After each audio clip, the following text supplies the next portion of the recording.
नमस्कार मित्रों, की यात्रा में स्वागत है आपका। आज भारतीय स्वाभिमान सेना द्वारा जो हमारे बाबा जी का ये बलिदान याद करेगा हिंदुस्तान। बाबा मोहन उत्तराखंडी अमर रहे, अमर रहे, अमर रहे। गैर सैन, गैर सैन, गैर सैन, गैर सैन, गैर सैन करो, निस्तारण करो, निस्तारण करो। मामलों का निस्तारण करो, निस्तारण करो, निस्तारण करो। होश में आओ, होश में आओ, होश में आओ, गैर सैन, होश में आओ, होश में आओ। बाबा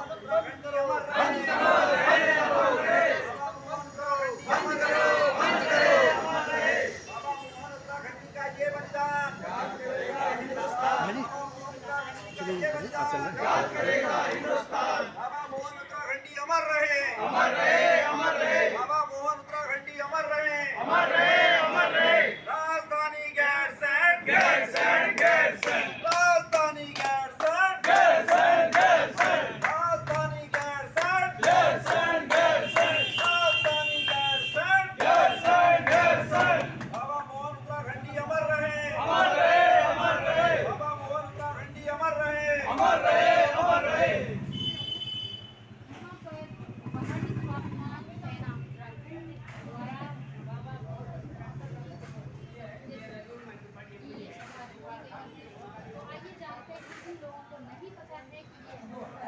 बाबा मोहन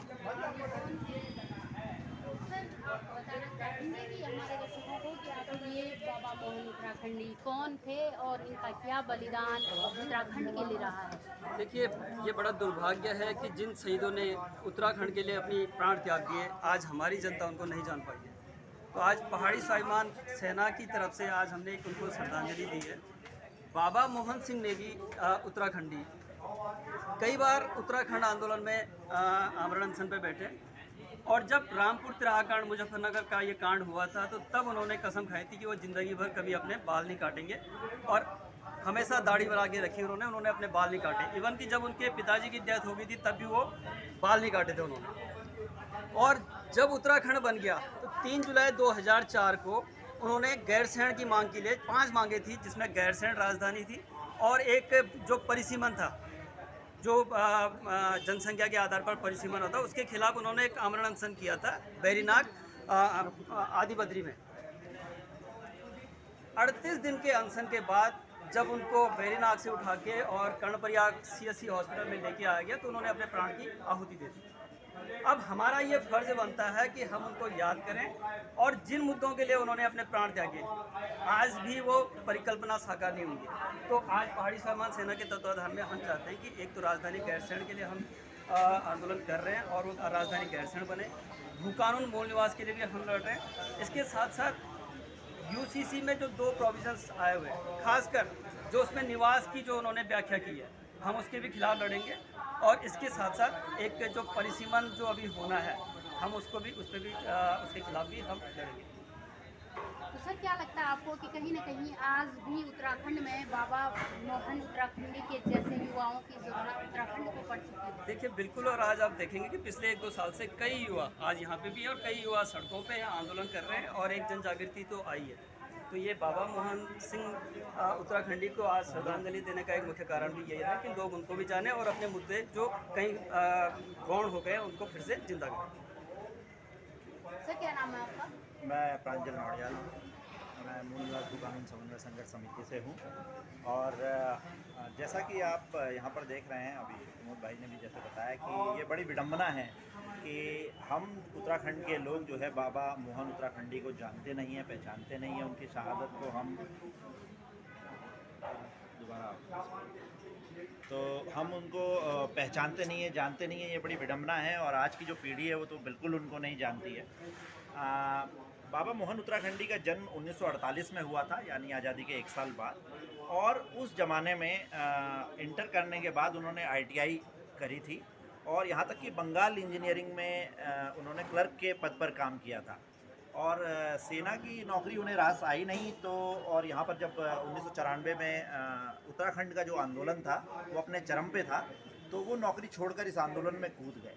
और 2 अक्टूबर 1994 को जब रामपुर तिराहा कांड हुआ था तो उससे उनको इतना आघात लगा, इतना आघात पहुंचा कि उन्होंने आजीवन अपने बाल कटवाने के मनाही कर दी। उन्होंने अपने जीवन भर बाल वगैरह नहीं कटवाए और परिवार भी उन्होंने छोड़ दिया। उनके बच्चे थे, उनकी पत्नी थी, वो उन्होंने छोड़ दिया। यहाँ तक कि जब उनकी माताजी की मृत्यु हुई तो वो जो है घर भी नहीं गए और अपने बाल भी उन्होंने नहीं कटवाए। और आप देखेंगे कि बार बार 1994 से लेकर और लगातार वो जो है उत्तराखंड आंदोलन में सक्रिय रहे। पहली बार वो अनशन पे 97 में बैठे, उसके बाद वो जो है 98 में जो है अनशन पर बैठे काफ़ी दिनों तक। 2001 में 2 बार, 2003 में लगभग 3 बार वो आंदोलन में बैठे और 2004 में भी। पहले उन्होंने फरवरी के महीने में 20 दिन तक अनशन किया, अनशन पर बैठे रहे और फिर अगस्त के महीने में 38 दिन तक लगातार उन्होंने आमरण अनशन पर वो बेनीताल में बैठे। आदि बद्री का जो क्षेत्र है उसमें बेनीताल में वो लोग अनशन पर बैठे और 38 दिन तक लगातार अनशन पर बैठने के कारण उनकी स्थिति बहुत ख़राब हो गई और फिर उसके बाद रातों रात जो है प्रशासन ने उन्होंने ज़बरदस्ती उन्हें अनशन क्षेत्र से उठाया और फिर जब कर्णप्रयाग अस्पताल ले जाते समय उनकी मृत्यु हो गई। तो आज जो है ये सोचकर भी ऐसा लगता है कि क्या हम लोगों में से, हम युवाओं में से कोई इस तरीके की हिम्मत रखता है कि वो इस तरीके के अनशनों पर बैठ सके। तो ऐसे आंदोलनकारियों की, ऐसे शहीदों को हम नहीं जानते हैं और बल्कि हम आजकल पॉप स्टार्स और रॉक स्टार्स को बहुत जानते हैं, लेकिन जिन्होंने उत्तराखंड में अपना बलिदान दिया, अब सर्वोच्च बलिदान दिया, उन स्वतंत्रता से उत्तराखंड के राज्य आंदोलनकारियों को हम नहीं जानते। ये बड़ी विडंबना है। जैसे कि कहा कि वो कुछ मांगे थी जिसमें स्थायी राजधानी गैरसैंण को लेकर बड़े विमुख थे, बड़े प्रमुखता से वो मांग इस तरीके की रख रहे थे और परिसीमन के विरोध में उन्होंने काफ़ी बार जो है अनशन की बात करी थी कि परिसीमन का विरोध होना चाहिए, पहाड़ में जो सीटें हैं वो भौगोलिक स्तर पर आनी चाहिए और इस प्रकार से वो लगातार आंदोलनरत रहे। तो आज जो है पहाड़ी स्वाभिमान सेना के इस तत्वाधान में आज ये हमने उनको श्रद्धांजलि अर्पित करी है और हम लोगों से आह्वान करते हैं कि ऐसे शहीदों के बारे में वो पढ़ें, जानें, जिन्होंने अपना सर्वोच्च बलिदान इस राज्य के लिए दिया, इस राज्य के भविष्य के लिए दिया। और आगे भी हम जिस तरीके से मूल निवास और भू कानून को लेकर आंदोलनरत हैं, हम बाबा मोहन उत्तराखंडी के विचारों से ही प्रेरित हैं और लगातार हम इस आंदोलन को जीवित रखे हुए हैं ताकि गैरसैंण राजधानी, स्थायी राजधानी हमें मिल सके, हमें मूल निवास का जो हमारी व्यवस्था थी वो वापस बहाल हो सके, हमें मूल निवासियों को नौकरियों में 80% तक हमें आरक्षण की व्यवस्था हो, हमारा जो भू कानून है जो लगातार विभिन्न सरकारों ने लचर किया हुआ है वो भू कानून हमारे एक सशक्त रूप में हमें वापस मिले, ये हमारी मांगे हैं। और इसी क्रम में हम 1 सितंबर 2024 को, आने वाले 1 सितंबर को हम गैरसैंण में एक महारैली करने जा रहे हैं। आपके माध्यम से मैं सभी लोगों से अनुरोध करना चाहूँगा कि भारी से भारी संख्या में इस आंदोलन में आएँ और अपने अधिकारों के लिए, मूल निवास, भू कानून, स्थायी राजधानी गैरसैंण जैसे अपने अधिकारों के लिए आप जो है सड़कों पर उतरें और इस आंदोलन को धन्यवाद। सर, कई बार देखा गया है कि जैसे कहीं धरना प्रदर्शन करना है अपने अधिकारों को लेकर, जैसे मूल निवास, भू कानून, चाहे कोई भी मांग हमारी, देखा गया है कि एकजुटता को लेकर हमेशा देखा गया कि एकजुट एकमुठ नहीं हो पाते हम लोग। आप क्या मानते हैं इससे? देखिए, ये हमारे मुझे लगता है उत्तराखंड में समाज की एक कमी भी रही है, लेकिन अब धीरे धीरे जैसे कि हम आइडेंटिफाई कर पा रहे हैं और हम इसके ऊपर काम कर रहे हैं। हमने करीब 200 संगठनों के साथ इस आंदोलन को शुरू किया था। अगर 24 दिसंबर 2023 की बात करें तो करीब 25 से 30 हज़ार लोग उस दिन सड़कों पर थे और हमने तमाम संगठनों से और सभी लोगों से, पार्टी में भी हम जगह जगह, हम आजकल जैसे हम विधायकों को भी पत्र भेज रहे हैं, सभी विधायकों को हमने पत्र भेजा है कि मूल निवास, भू कानून और स्थायी राजधानी गैरसैंण पर आपका क्या विचार है, ये विचार आप जनता के बीच में साझा कीजिए। हमने मंत्रियों को हम पत्र भेज रहे हैं, हमने मुख्य सचिव राधा रतूड़ी जी को एक हमने ज्ञापन दिया और उनसे पूछा कि जो कमेटी भू कानून के ऊपर बनाई गई थी, जो तत्कालीन सरकार ने अभी कमेटी बनाई है, उसकी रिपोर्ट अभी तक नहीं आई है, उसमें क्या हो रहा है, वो क्या, किस प्रकार से व्यवस्था को वो देख रहे हैं, किस तरह से वो चीज़ें कर रहे हैं, ये अभी भी सार्वजनिक नहीं हुआ है। तो हम उनसे मांग करिए कि ये जो है रिपोर्टें सार्वजनिक हों। हम जहाँ तक एकता की बात है तो हम बार बार ये आह्वान लोगों से करते हैं, क्योंकि ये एक समस्या पहले भी रही है। उत्तराखंड आंदोलन के समय में भी हमने देखा कि काफ़ी जो है दलों में आपस में एक टूट रही है, लेकिन धीरे धीरे जब वो आंदोलन अपने चरम पर पहुँचा तो लगभग सभी लोग इकट्ठा हुए और एक साथ मिलकर जब ये आंदोलन आगे बढ़ा तो हमें राज्य मिल पाया। आगे भी हम यही कोशिश कर रहे हैं कि तमाम संगठनों के साथ हम सामंजस्य बिठा रहे हैं, तमाम संगठनों को हम जो है इस मूल निवास और भू कानून को पार्टी लाइन से हटकर संगठनों के आपसी मतभेद भुलाकर हम लोगों से बार बार ये अपील कर रहे हैं कि वो एक साथ इन आंदोलनों को लेकर सड़क पर उतरें और राज्य सरकार से अपने अधिकार की मांग करें। सर एक बात और पूछना चाहूँगी, जैसे अभी पहाड़ी स्वाभिमान सेना शुरुआत में तो क्या आने वाले फ्यूचर में ये पहाड़ी स्वाभिमान सेना है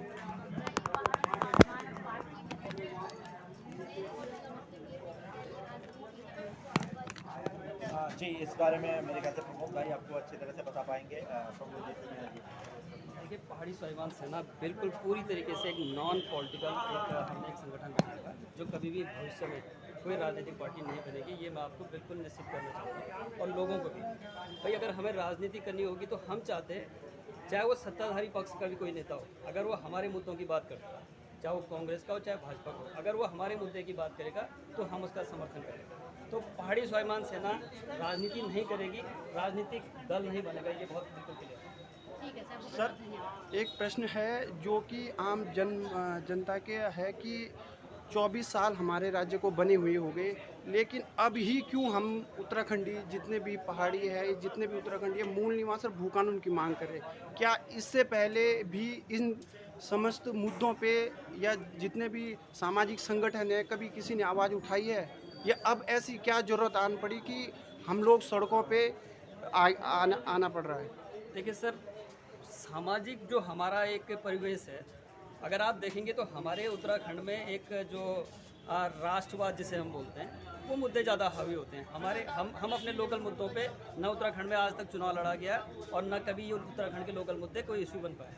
चाहे भाजपा हो या चाहे कांग्रेस हो, ये बार बार राष्ट्रीय मुद्दों पे चुनाव लड़ते हैं और उसका खामियाजा आज हमें ये भुगतना पड़ रहा है कि आज हमारी हालत क्या हो गई है कि अगर आप नौकरियों की बात करेंगे तो मात्र 30% लोग जो उत्तराखंड के मूल निवासी थे वो ग्रुप सी और डी की नौकरियों में, और ऊपर ही जो ग्रुप ए और बी है, यहाँ तो हमारे लोगों की संख्या है नहीं। इवन जो प्राइवेट सेक्टर है वहाँ पे भी हमारा जो ग्रुप सी और ग्रुप डी के जो लोग काम करते हैं वो मात्र 30% है। अगर मैनेजमेंट की पोस्ट देखी जाए तो मात्र 5% है। तो ये लोग नहीं समझ पा रहे हैं अभी हमारे जो लोगों के हैं वो राष्ट्रीय मुद्दों पे ज़्यादा बहस करते हैं वनस्पत अपने क्षेत्रीय मुद्दों पे। तो हमने कोशिश करी है, ये पिछले 20 साल से भी लोग लग रहे हैं, लेकिन समाओं की ये पीछे जो जब से हमने जो क्रांति अभी आई है, पिछले जो नेगी जी का एक आह्वान था 24 दिसंबर 2023 को, तो उस दिन से अभी तक जो जन आक्रोश जनता के ऊपर, पब्लिक के ऊपर दिख रहा है, इससे पहले नहीं दिखा। तो क्या कुछ कमियां थी हमारे मैनिपॉली में या कुछ मैनेजमेंट में, कुछ ऐसी स्थितियां थी जो हम नहीं दे पाए? लेकिन अब जब से नेगी जी का आह्वान आया तो काफ़ी लोग एग्रेसिव है इस मुद्दों को लेके, और सरकार भी एक्शन ले रही है, लेकिन उसका कोई, अभी नोटियाल जी ने बताया कि कोई पैरामीटर हमें मिला नहीं। तो वही थोड़ा आप बताइए। मैं जैसे आपको एक क्रोनोलॉजी समझने की ज़रूरत है। हमने जो उत्तराखंड राज्य मांगा था वो एक्चुअली में इसीलिए मांगा था कि हम एक अलग संस्कृति से आते हैं, हमारी भाषा बोला अलग है, हमारे यहाँ के लोग जो है एक विभिन्न जो है भाषाई संस्कृति से आते हैं, और हम यहाँ पर जो एक अलग राज्य चाहते थे वो इसी वजह से चाहते थे कि जो संसाधन हमारे जो है जिनका हमें अधिकार मिलना चाहिए वो एक्चुअली में बड़े यूपी उत्तर प्रदेश की बड़ी सरकार में हमें नहीं मिल पा रहे। इसलिए हमने ये राज्य का आंदोलन किया और राज्य लिया। आप देखेंगे कि जब पहली बार 2000 में राज्य बना तो तत्कालीन मुख्यमंत्री जो थे उन्होंने मूल निवास की व्यवस्था जो पहले उत्तर प्रदेश में चली आ रही थी उसके साथ साथ एक स्थायी निवास की प्रक्रिया यहाँ पर शुरू कर दी, जिसकी कट ऑफ डेट 1985 रखी गई, यानी राज्य बनने के 15 साल पहले रखा। उसके बाद जो है हम देखेंगे 2012 में जब तत्कालीन कांग्रेस गवर्नमेंट आई तो उन्होंने जो है एक मामला था जो हाई कोर्ट में गया था, जिसमें ये इसी व्यवस्था को यानी कि मूल निवास की व्यवस्था को चैलेंज किया गया था। उस व्यवस्था को कोर्ट ने ये कहकर कि डोमिसाइल ऑफ इंडिया एक ही डोमिसाइल है और एक ही जो है मूल निवास प्रमाण पत्र है वो है भारत का है, तो उसमें जो है ये व्यवस्था हम नहीं करेंगे। इस जो है कोर्ट ऑर्डर को चैलेंज किया जाना था ड्यूअल बेंच में हाई कोर्ट की, और इसको लेकर सुप्रीम कोर्ट तक जाना चाहिए था, लेकिन तत्कालीन सरकार ने इसमें बिल्कुल भी रुचि नहीं दिखाई और इस प्रकार से ये जो मूल निवास की व्यवस्था थी वो इस राज्य से पूरी तरह खत्म हो गई और स्थायी निवास की व्यवस्था शुरू हुई। उस स्थायी निवास में 15 साल का जो वास था, अधिवास की जो उसमें व्यवस्था रखी गई थी, 15 साल से जो व्यक्ति भी उत्तराखंड में रह रहा है वो यहाँ का स्थायी निवासी मान लिया जाएगा, और इसी क्रम में ये आगे चल रहा था। और अब जब आप यूसीसी का कानून देखेंगे तो उसमें जो अधिवास की जो अवधि है वो 1 साल कर दी गई है।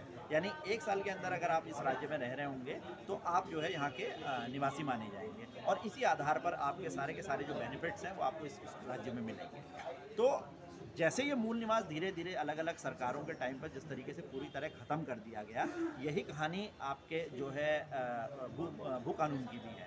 पहले भू कानून आया जो पहले, क्योंकि उत्तर प्रदेश जमींदारी उन्मूलन एक्ट में जो भू कानून था वो उस तरीके से रखा गया था और कुमाऊं का जो कानून था उस प्रकार से उसको चला गया था, जो कुंजा एक्ट हम कहते हैं। और इसमें जो है तत्कालीन एनडी तिवारी गवर्नमेंट ने एक भू कानून लेके आई जिसमें 500 वर्ग मीटर की खरीद को उसमें हरी झंडी दी गई बाहर के लोगों को, और जो है इसमें एक मतलब कैप कर दिया गया कि 500 वर्ग मीटर तक आप ले सकते हैं। जब तत्कालीन खंडूड़ी गवर्नमेंट आई तो इसको घटाकर 300 मीटर कर दिया गया, 250 मीटर कर दिया गया, ताकि 250 मीटर तक जो है लोग इसमें बाहर के लोग यहाँ पर आवासीय भूखंड ले सकते हैं, लेकिन जो है बाकी ज़मीनें उसमें नहीं कर सकते।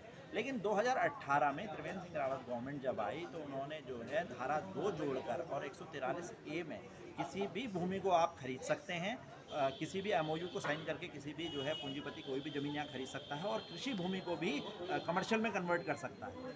तो ये जो है पूरी तरीके से इस प्रदेश को ज़मीन की खुली लूट के लिए खोल दिया गया। ऐसे कानून का प्रावधान जो है सरकारों ने यहाँ पर करा। तो दोनों ही चीज़ों में आप देखेंगे, मूल निवास में भी और भू कानून में भी लगातार जो है इन कानूनों को खुर्द-बुर्द किया गया, लगातार जो है इन कानून को लचर किया गया। इसलिए अब जो है अब आप देख रहे हैं कि इसलिए जनता के बीच में आक्रोश है कि जिन मुद्दों से हमारे जनप्रतिनिधि जिन मुद्दों को बोल कर जो है अपने विधानसभा में गए या संसद में गए, वो मुद्दे आज बिल्कुल गौण हो चुके हैं।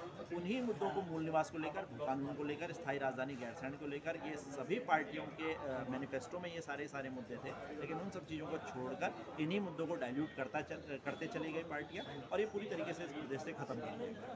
तो ये इस आक्रोश के चलते आपने देखा होगा कि पिछले साल से हम लोगों ने जो मूल निवास भू कानून समन्वय संघर्ष समिति बनाई है, इससे ये लगातार जो है आंदोलन आगे बढ़ रहा है और बड़ी से बड़ी संख्या में लोग हमारे साथ जुड़ते चले जा रहे हैं।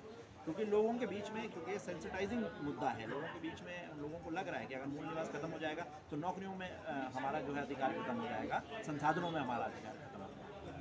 तो ये आपके सामने हमने एक पूरी परिस्थिति। बहुत बहुत धन्यवाद। जो जानकारी ये नोटियाल जी द्वारा मिली है, एक कहीं न कहीं हर नागरिक की पीड़ा है, वो उत्तराखंडी जो आम अपने अधिकारों के लिए सड़कों पे उतरे हैं।